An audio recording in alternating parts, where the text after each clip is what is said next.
Yo, what is going on, guys? It's Crimson. Today I'm bringing you guys some more Infinite Warfare, but before I do actually get into that, I just wanted to say that if you guys did miss my most recent video, it was actually a live nuclear on Black Ops 3. I'm not entirely sure if it hit sub boxes or not, but a lot of you guys didn't see it, didn't get the regular amount of views that most of my videos do get, so if you guys did miss it, I would definitely appreciate it if you guys did go check it out. I will link it down below at the very top of the description so you guys can watch it that way, or you can just click on my channel and go back and watch it that way as well. But either way, as I said, it was a live nuclear with the FFAR on Black Ops 3, so if you guys did miss it, feel free to go check it out. I would definitely appreciate it. But today's video is going to be on what I believe to be the most underrated combat rig within Infinite Warfare. So I'm not entirely sure what the gameplay is going to be in the background, but it is going to be of me using what I believe to be, as I said, the most underrated combat rig within Infinite Warfare. So as you guys can see on screen, my combat rig that I am actually using is the Synaptic combat rig. I do believe my payload was the rewind, and then my trait was propulsion, which I will get into later. So one of the biggest advantages to using this Synaptic combat rig is that I'm not entirely sure if it is true or not, but is that apparently that most of the bullets, or at least sometimes some of your bullets, will not register on the Synaptic combat rig. So it is sort of in turn a broken combat rig.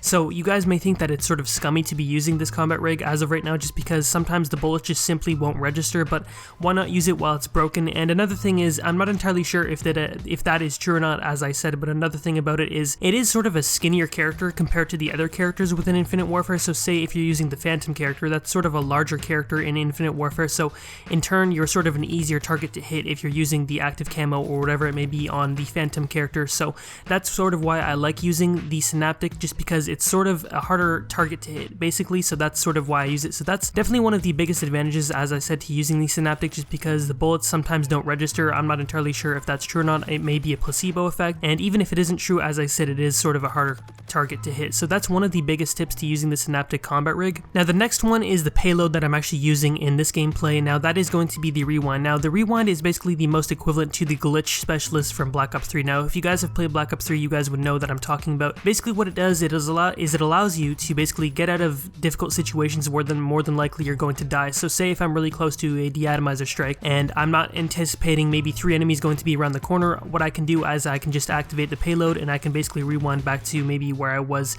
10 seconds ago or something like that. So it definitely helps out if you're going for deatomizer strikes, or maybe if you're close to a kill streak or something like that. That's why I like using rewind. You can also use the equalizers, or the equalizer I do believe is what it's called, which is basically like the scythe from Black Ops 3. It basically gives you 2 machine guns, or basically 2 death machines on each hand, and you can basically just spray enemies down that way. But I prefer to use the rewind just because the equalizers don't actually count towards your deatomizer streak. So that's why I prefer to use the rewind, and rewind sort of saves your life in more certain situations. So I would definitely suggest using the rewind if you're going to be using the Synaptic. And then the next and the last one, and probably the most important one as to why I like using the Synaptic combat rig, is the trait which I am using, which is propulsion. Now what propulsion allows you to do is it basically regenerates your thrusters faster than you would be able to without using the Synaptic combat rig, especially with propulsion. Now there was something similar to this in Black Ops 3 which was called Afterburner. Now Afterburner was actually a perk, and it basically did the same thing. It allowed you to regenerate your thrusters even faster. Now the reason why this is so beneficial is just because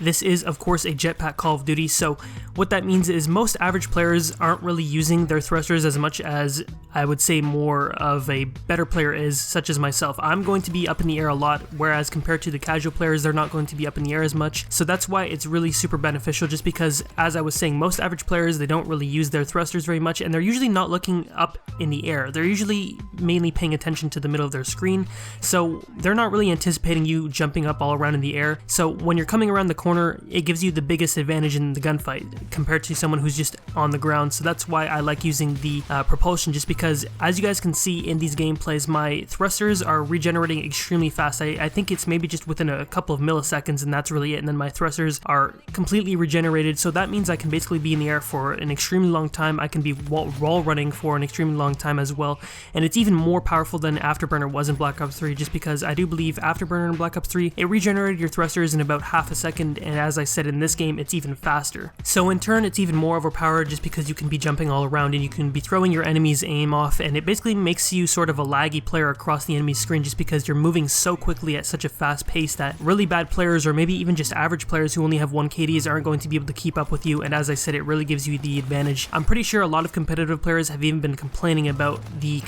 Synaptic combat rig, especially the trait being propulsion in competitive, just because it's so overpowered that it allows you to regenerate your thrusters so fast, and you can just be up in the air for such a long time. And that's why I personally like using the Synaptic Combat Rig, just because it's really underrated. There is also the reactive, or yes, it's called reactive armor in Infinite Warfare, which is basically equivalent to kinetic armor from Black Ops 3.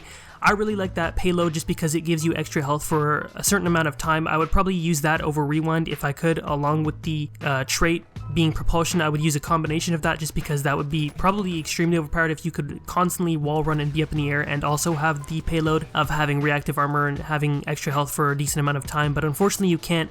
That's the one unfortunate thing about this, is that propulsion is only on the Synaptic Combat Rig. It's not like a perk in Black Ops 3 where you can use it while you're playing at any certain time. So that is the one unfortunate thing about this combat rig, but other than that, it's definitely one of the most underrated combat rigs in the game. I'm not entirely sure if it's the best or not. I'm not sure. Let me know if you guys agree or disagree down in the comment section below, but I definitely would say that it's one of the most underrated, and I decided to make a video on it just because I've noticed not many people have been talking about it, at least in the pub stomping community or anything like that. So definitely try this combat rig out if you guys are struggling, or if you guys just want to try something new or something like that. And that's basically going to be it for the video. I hope you guys did enjoy. If you guys did, be sure to leave a like, and I am out.